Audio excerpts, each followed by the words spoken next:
Good afternoon. Welcome back to the channel. Today is Thursday, January the 16th. Hope you all had a good trading session and survived. If you were trading options, you were pretty much getting clapped left and right as the market was pretty much in a digestion mode today after the big market rally yesterday off of the friendly CPI reading.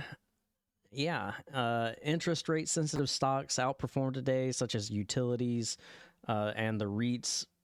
Both rose more than 2%, and Treasury yields dropped to weekly lows. The 10-year is at 4.6%, down from the highs of about 4.8%, and this definitely helped boost high dividend paying sectors.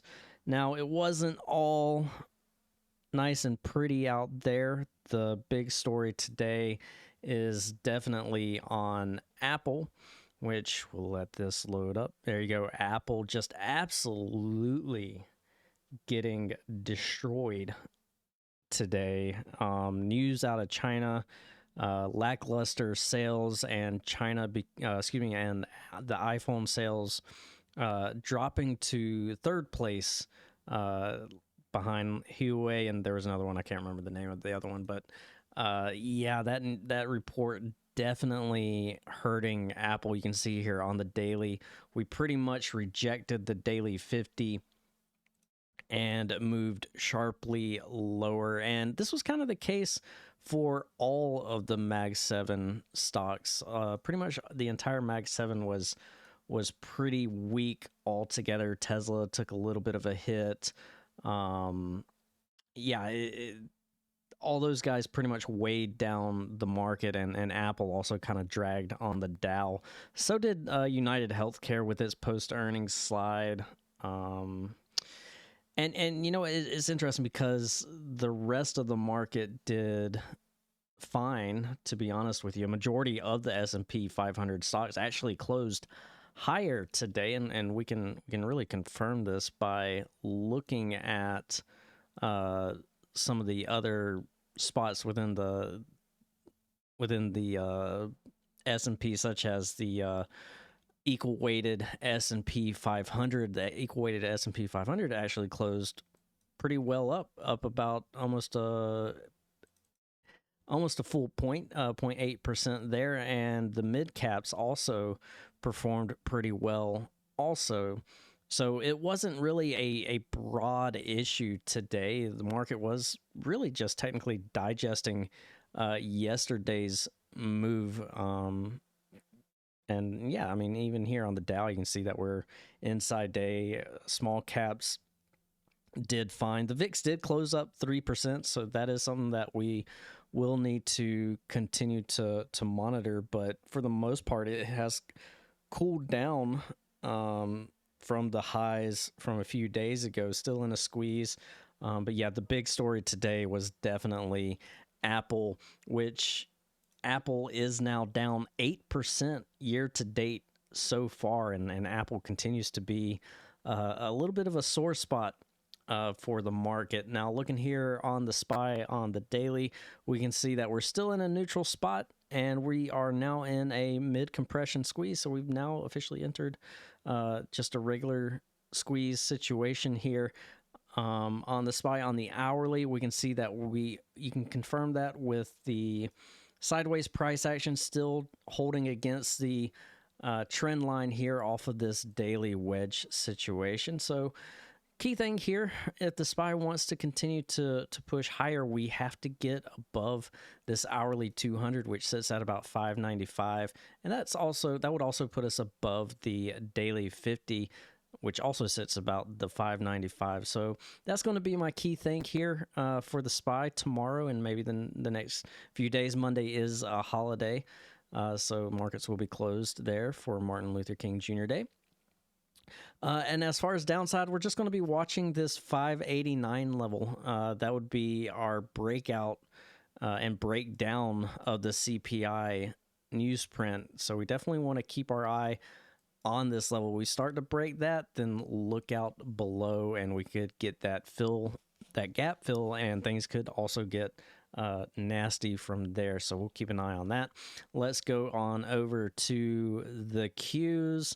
Qs, yeah, a little bit more trouble there with the Mag 7.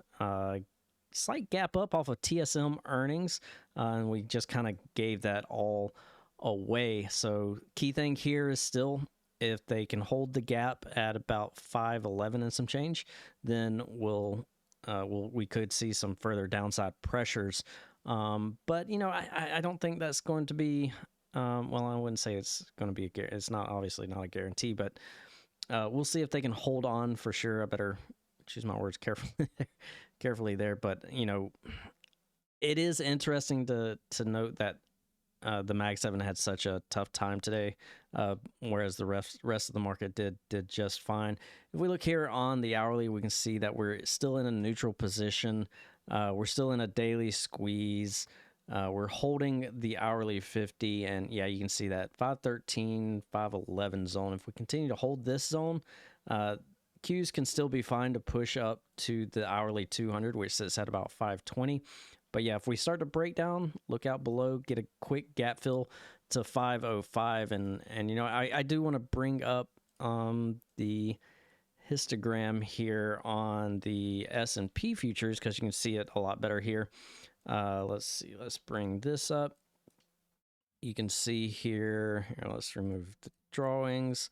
All right, just looking at the volume graph here, you can see this was our big move on the CPI data. You can see that nothing was really developed throughout this move here. So if the S&P 500 futures start to break below this key level, let's go ahead and mark that here. If we start to lose this 5960, 5950 zone, then we can easily start to fill in some of this volume gap here. And yeah, you could see an aggressive move. And I believe that was the same case on the NASDAQ, which the NASDAQ, as you can see, is already pushing much lower here after hours. So that is something that we need to continue to monitor throughout the evening. We started to break down below this 21,250 level.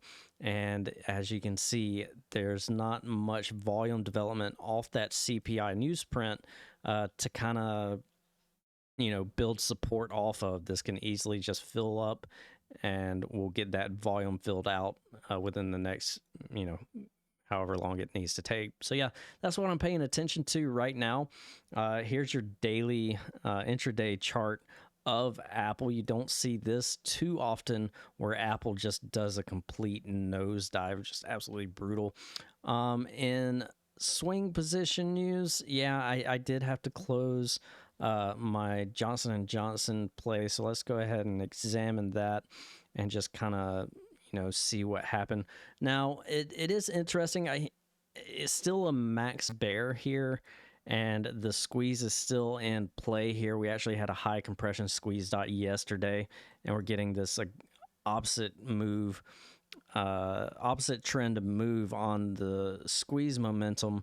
But we did break above the 21 EMA, and that was my stop there. We can see on the hourly, things have definitely switched gears here mid bull. Now on the hourly, you broke above the hourly 50, came back, hit the 200, retested the 50, and up you go. And now you're forming up a bull flag. So yeah, a little bit damage done on the smaller time frames. Didn't quite move the way I wanted it to. In fact, you got a little bit of that top hat pattern that we look out for, and especially in day trading, and you got that here on this. So we did strike out on that. It is what it is. Not every system is going to be flawless, and this is one of those situations where the squeeze happened to go against us. We're still in a max bear situation, and this chart is still very much so bearish, but it triggered our stops, and we have to respect those stops and get out. So we'll see if a new opportunity presents itself. We're still in names such as Tesla and Google. Even though they took a hit, they did not hit our stops because they are both trading above the daily 21 EMA. So not concerned with that just yet, of course, but as it sits, we're just kind of in la la land, if you ask me, with the markets. And until we pick a direction, if the SPY wants to make a new leg higher and trap some of these shorts, or are we going to give some of this back and fill this gap, and we'll just have to go from there. But yeah, a little bit of a pretty much a nasty session in general. I mean, I can pull up the daily. Here you go. Here's your daily look. This is a 5-minute chart on SPY, and yeah, it's probably hard to see, but here's your 5-minute opening candle, and that's what this gray zone is here. I mean, we just couldn't get above that, and you know, it was a lot of back and forth, back and forth, back and forth. You got a nice little move at around the European close, and then we went back down, chopped around some more, got a decent move off of this long squeeze. This was what, 3 hours worth of a squeeze here, so pretty impressive. And we finally caught a move to the downside on that, and we actually caught this downside move. I think we bought the, here, let me relook, let me open up my stuff here. Yeah, we got in, let's see, the 594 puts, and we took those from $1.45, and took those to $1.60. And let's see, we got stopped out on the remainder. And let's see, we actually took calls here at the bottom. Here we go. I really like this setup. We took calls here on the reversal, the 592 at 80 cents. And we were pretty much, I was playing off this level here, based off the high volume node. And once I saw that we were bouncing off of that, my target was the trailing ATR stop and the 5-minute low here at about 593.25, 593.50 was the zone I was looking for, and we hit both of those. That was actually a pretty sweet trade, and we got 69% off of that, so that was fun. But all right, that's going to conclude today's video. Yeah, tomorrow we don't have as much economic data. For tomorrow we have building permits, and that's about it. So building permits at 8:30. This is a small market mover. Yeah, Monday's a holiday, and we'll be right back at it, of course. But have a good evening, get some rest.